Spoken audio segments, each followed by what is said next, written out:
Hello my beautiful souls! Welcome sa ating tarot reading session. So keep in mind, general reading po ito. Maring mag-resonate, maring hindi. Kunin nyo na lang po kung para sa inyo and leave the rest. Maring mag-shift ng energies or magkabaliktad ang sitwasyon. Kaya kayo na pong bahala kung saan kayo nakalugar. Oops! Sa reading natin. Sasabugan Parang ang daming revelation or pasabog tong taong to. Ayan na nakamasid sa'yo. So, isang card lang kinuha ko yung nahulog sa floor. Ayan. We have here binoculars, scissor, and compass. So, itong taong to na nakamasid sa'yo, marami siyang pasabog, marami siyang mga revelations or shocking na mga sasabihin sa'yo. Matagal na kayong walang communication, matagal na kayong hindi nagkikita, nag-uusap nitong taong ito, and then magugulat ka na lang biglang out of the blue, nandyan siya, biglang sumulpot na parang kabuti, walang pasabi, ayan, tas nandyan na siya. Tingnan pa natin. Kaya we have the bird. So, sinasabi niya dito na malaya siya ngayon na makapagkita sa'yo. Maring single siya ngayon or wala siyang other karelasyon, kaya malaya siyang pumunta sa'yo or puntahan ka, bisitahin ka. So, tingnan natin.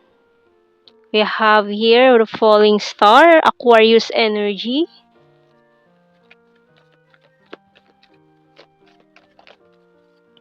Talagang sumasabog ang ating mga baraha. Kuha pa ako ng last one card.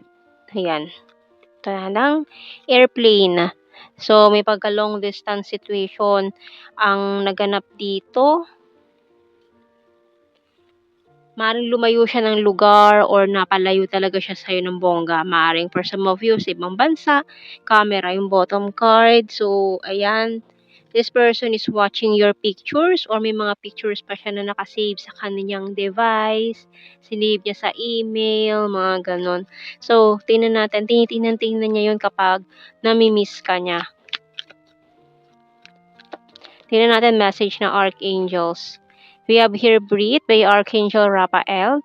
Take several deep breaths and exhale slowly to awaken your energy and to release old patterns. And tingnan natin sa tarot cards natin.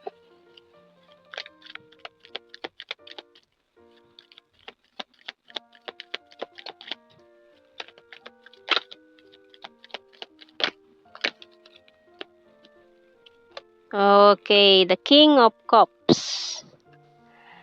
And this, parang maraming cards daw kailangan natin dito. So, damihan natin. Gawin natin 10. We have here the King of Cups, Ace of Cups, the World, Star, another star, ang lakas ng Aquarius natin ha. Two of Wands, ayan, confirmation na long distance situation na nangyari dito. We have here the Ace of Swords, so it's Ace, dalawang Ace, and this confirmation na this person is missing you. The Six of Cups, this person really want this new conversation or muli kang makausap, muli kang makita, muling magkaroon kayo ng ugnayan nitong taong to. We have here the King of Swords and the Two of Pentacles. Nag-juggling siya before between you and another person. Pero ngayon parang nakita na niya kung sino talaga yung mas matimbang sa kanya, yung mas mahalaga sa kanya. Kaya pinagsisihan niya yun na may pinili man siyang iba noon na talagang hindi niya na-realize agad na sino ba talaga dapat yung mas matimbang sa kanya. Hindi niya agad nakita yon. Nag-juggling pa siya between two persons at ikaw pa yung binitawan niya. Kaya ang tingin niya sa sarili niya, he's so stupid na binitawan ka pa nitong taong ito. So yung bottom card natin, 10 of Cups. Ayan, completion na naman ng mga cycle ito. Kaya may dalawang aces tayo dyan. And tingnan natin sa ating tarot messages, oracle cards.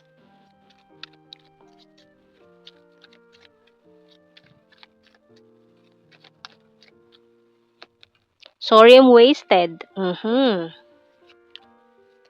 Can't sleep thinking of you all night long. Ayan. I'm talking to you telepathically. Guarded and wounded.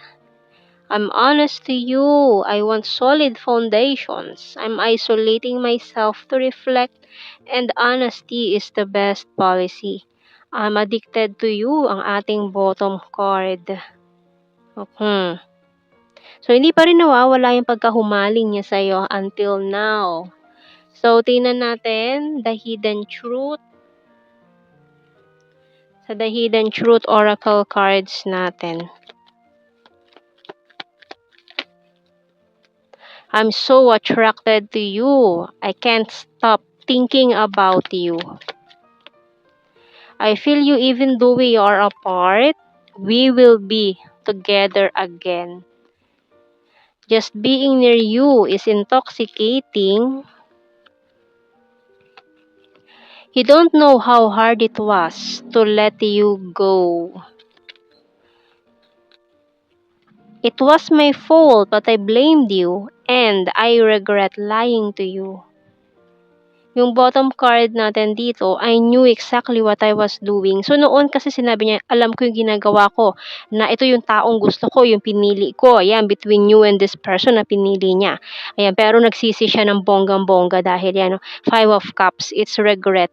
Talagang umiyak-iyak pa siya dito na bakit yun ang pinili niya, no? So, yung, ayan yung, I knew exactly what I was doing. Alam ko yung ginagawa ko, hindi ako kailangang manduhan kung ano yung dapat kong gawin or pagsabihan na ganito yung dapat mong gawin, na ganito yung, na sino yung pipiliin mo, ito dapat piliin mo, ganon.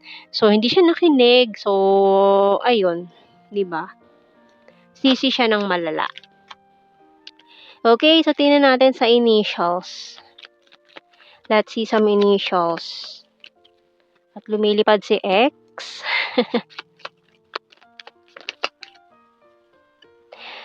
UPK. Oops. Y. F.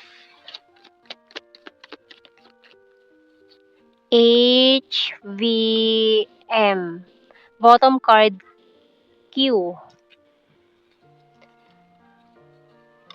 Okay, so tingnan natin sa blue card. Meron tayo ditong true love. True love and, union of hearts. And confessions. Ayun na naman yung mga gusto niyang sabihin dito. Idadaan na naman parang sa gitara, gano'n, may manghaharana pa. Tingnan natin sa ating general signs and messages. Air sign, Gemini, Libra, Aquarius. South PH, ayan, travel to see you. This person will travel in a faraway land.